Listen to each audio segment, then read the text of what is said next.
1943년 5월 11일 미군 제7 보병사단 병력이 일본군이 점령하던 알류샨 열도 아투섬에 상륙해서 일본군 수중에 있던 미국 영토인 알류샨 열도 전체를 털어내려는 랜드크랩 작전을 시작했습니다. 미군은 섬 동쪽에 집중되어 있는 일본군 진지 공략을 위해 남과 북에서 동시에 상륙했습니다. 당시 아투섬을 지키던 일본군 병력은 육군 약 2,500명에 해군 약간을 더해 2,600명 정도였고, 상륙 첫날 미군 병력은 남쪽과 북쪽 해안 그리고 산지에 상륙한 윌러비 대대까지 약 4,000명이 아투섬에 별다른 일본군의 저항 없이 들어올 수 있었습니다. 일본군도 5월이 넘어가면서 미군이 아투와 키스카 중 한 곳에 상륙한다는 힘세를 채고 있었으나 5월 초 일주일 동안 유지했던 경계태세를 해제하고 얼마 안 있어 미군이 상륙하게 됩니다. 미군은 첫날 남과 북의 각 부대가 전진을 시작했고, 자료를 통해 추정해보면 남쪽과 북쪽 상륙부대 간의 거리는 약 7km 정도 되는 것으로 보입니다. 상륙부대 지원을 위해 알래스카 지역의 B-24, 25 폭격기가 일본군 진지를 폭격하기도 했고, 항복을 권유하는 유인물을 떨어뜨리기도 했습니다. 또한 이 상륙 작전에는 미 전함 3척이 참가해서 함포 사격으로 지원했는데, 진주만에서 일본군의 공격을 받아 최소 폭탄 6발에 어뢰 1발을 맞은 전함 네바다가 수리를 마치고 복귀해서 처음 참가한 임무가 아투섬 상륙 지원이었습니다. 전함 펜실베이니아도 진주만에서 크지 않은 피해를 입고 수리 후 아투섬 작전에 참가했고, 상륙 작전을 지원한 세 번째 전함은 아이다호였습니다. 이 사진은 상륙 첫날 전함 펜실베이니아에서 14인치 주포를 아투섬으로 발사하는 모습입니다. 그리고 호위 항공모함 나쏘가 전투기를 출격시켜 지원했는데, 미국 항공모함에서 전투기가 지상군을 근접 지원한 것은 이번이 처음이었습니다. 그렇지만 출격했던 전투기들 중 2기가 복귀 중 짙은 안개로 항모를 찾지 못해 바다에 불시착했고, 2기는 착함 중 파손되어 큰 전과 없이 총 4기의 전투기를 손실했습니다. 함포 사격이나 전투기 지원이나 결정적인 전과는 없었습니다.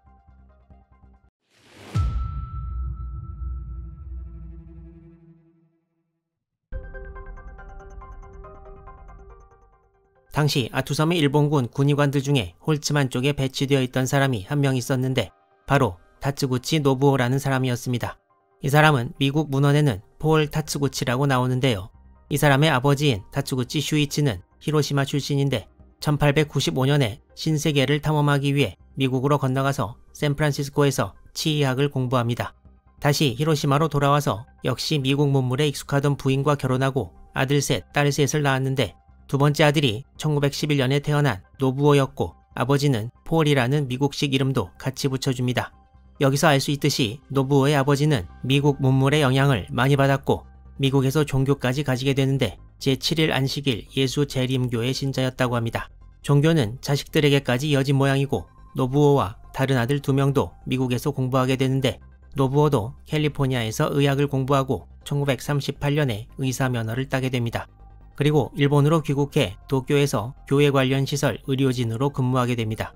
1941년에 일본 육군에 징집되어 도쿄의 근위보병 제1년대에서 복무하다 태평양 전쟁이 터집니다. 타츠구치는 그 전에 육군 군의학교를 졸업했고 장교로 복무해야 하는데, 당시 일본 육군에서 그의 종교나 미국 경험 등을 경계해서 하사관으로 복무시켰습니다. 타츠구치는 태평양 전쟁 개전 이후 인도네시아 전선을 거쳐 라바울로 배치되었고, 이때 그가 적은 일기를 보면 최후의 1인까지 적을 공격하겠다고 쓴 것을 보아 일본군에서 염려했던 것처럼 일본에 대한 충성심이 모자라는 것으로는 보이지 않았습니다.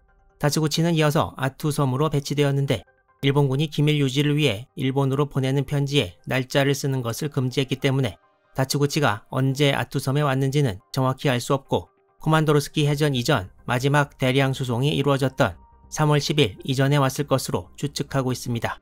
타츠구치는 미군 상륙 이전까지 일본에서 부인으로부터 과자나 로션이 든 소포도 받았고, 일본어로 편지도 썼는데 작전 관련 내용을 쓰는 것이 금지되어 날씨나 경치가 주 내용이었습니다. 이때 일본에 있던 부인은 이미 일본 육군 관행대로 남편의 머리카락 일부를 받았는데, 군인이 사망하고 나서 유해를 일본으로 가지고 올 수 없는 경우가 많아서 취해진 조치였습니다. 타츠구치는 여기서도 일기를 썼는데 전해지는 내용은 5월 이후밖에 없습니다. 타츠구치의 일기에는 미군이 상륙한 5월 11일 관련 내용도 있는데, 미군 항공모함 함재기가 폭격과 기총 소사를 하고 있고 아군이 응사함, 함포 사격 소리도 들리고 미군이 상륙함, 그리고 하루 종일 정신없이 바빴다는 기록을 남겨놓고 있습니다. 타츠구치의 일기는 전투가 종료된 이후에 미군에 의해 발견되었고 아투섬 전투의 중요한 자료로서 이후에도 전투가 진행되면서 다른 내용들이 등장할 예정입니다. 상륙 당일 미군 7사단 17년대의 남쪽 2개 대대와 북쪽 1개 대대는 아투섬 안쪽으로 전진했으나 북쪽에서는 주로 험준한 지형 때문에 진격이 멈춰졌고 남쪽에서는 점점 안으로 들어갈수록 강도가 더해지는 일본군의 저항으로 진격할 수 없었습니다. 해안가의 야포 면문으로 안개 때문에 잘 보이지도 않는 산속의 일본군을 공격하기도 쉽지 않았고 진흙탕 속을 차량으로 갈 수도 없어서 모든 보급품을 손으로 운반해야 했습니다. 당시 미군이 전진하던 메서커 밸리의 지형을 살펴보면 이와 같은데 일본군은 이곳 높은 지대의 진지를 확보하고 계곡 아래 미군에 사격을 가해 전진하려고 시도하는 앞길을 막았습니다. 미군은 밤이 되면서 슬리핑백 속에서 잠을 자려고 시도했지만 일본군은 계속 미군 쪽으로 사격을 가하면서 미군이 잠이 들지 못하게 방해했습니다. 북쪽 홀츠만을 바라보는 산악지대에서 밤을 지낸 정예 정찰 대대인 윌러비 대대는 심한 추위로 윌러비 대위가 계속 몸을 움직이라고 명령했음에도 몇 명은 잠이 들었고 다음날 아침 심한 동상에 걸려버리기도 했습니다. 또한 11일에서 12일로 넘어가는 밤에 키스카의 일본 잠수함들이 미 함대를 공격하기도 했습니다.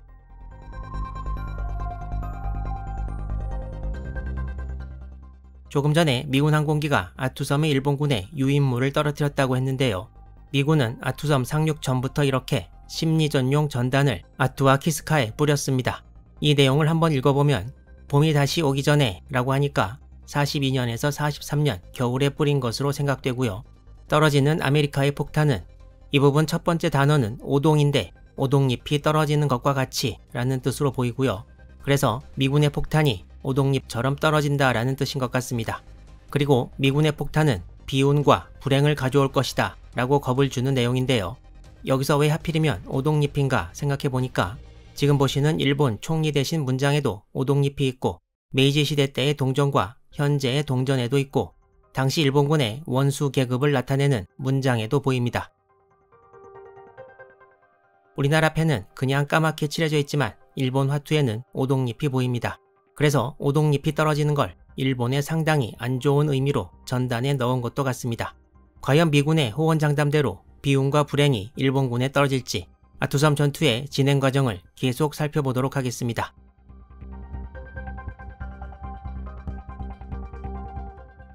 상륙 다음 날인 5월 12일 반쯤 동사 상태인 율러비 대대는 오전 8시에는 17년대 1대대와 마주보고 있는 일본군 뒤로 진출합니다. 일본군은 병력을 둘로 갈라서 율러비 대대와 1대대를 상대할 수밖에 없었습니다. 오전 9시경 이쪽 지역에 안개가 걷히고 1대대 병력이 일본군 방어선을 공격했습니다. 1대대 병력은 해상으로부터의 함포 사격과 전투기 등의 도움도 받았습니다. 미군 17년대 1대대는 일본군을 조금씩 뒤로 밀어내기 시작했습니다.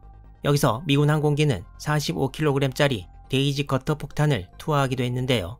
사진의 폭탄은 모델은 다르지만 앞부분에 이렇게 길이를 늘린 신관을 붙여놓아서 보통 폭탄은 투하 시 땅에 깊이 박히지만 이 폭탄은 이 부분이 땅에 닿으면 바로 폭발하도록 해서 지상 목표물에 대한 파괴력과 살상력을 강화한 폭탄입니다.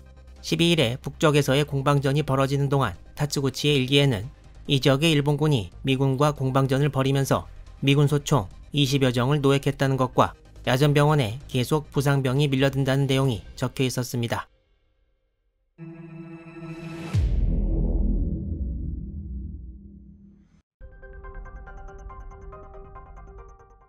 5월 12일 오전 9시경 남쪽 지역도 안개가 걷히기 시작했고 미군이 공격을 개시했습니다. 하지만 역시나 일본군의 완강한 저항에 막혀 자민 패스로 가는 길을 뚫지 못하고 퇴각합니다. 보급이 늦어서 미군은 오전 내내 식사 배급도 받지 못했습니다. 미군 전함 3척은 이날도 계속 먼 거리에서 함포 사격을 가했으나 큰 효과는 없었습니다. 시간이 지나면서 습기가 찬 무전기가 고장났고 전방과 후방의 통신이 끊어졌습니다. 남쪽에 상륙한 부대 전체를 지휘하던 에드워드 얼 대령은 전방과 연락이 끊기자 직접 정찰대를 데리고 전선으로 갔다가 일본군 저격수의 총탄을 맞고 전사하고 맙니다. 2개 대대로 이루어진 미군 남쪽 지역 부대는 사단 참모장이었던 웨인 짐머만 대령이 지휘하게 되었습니다. 그리고 이날 엘버트 브라운 사단장이 남쪽 전선을 시찰하기도 했습니다. 이외의 성과 없이 상륙 이틀째가 소득 없이 지나갔고 56명의 전사자를 냈습니다.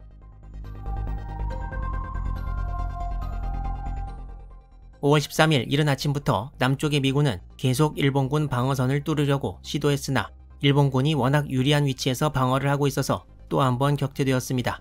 세 방향에서 쏟아지는 일본군의 트리플 크로스파이어가 미군의 진격을 또 한 번 격퇴시킨 것입니다.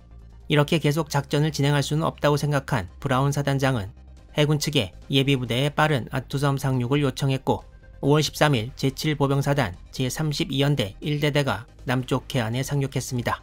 남쪽에서 17연대 2, 3대대가 전혀 진전이 없는 사이 북쪽의 1대대는 일본군을 조금 밀어내고 1차 방어선을 점령한 것이 유일한 소득이었습니다.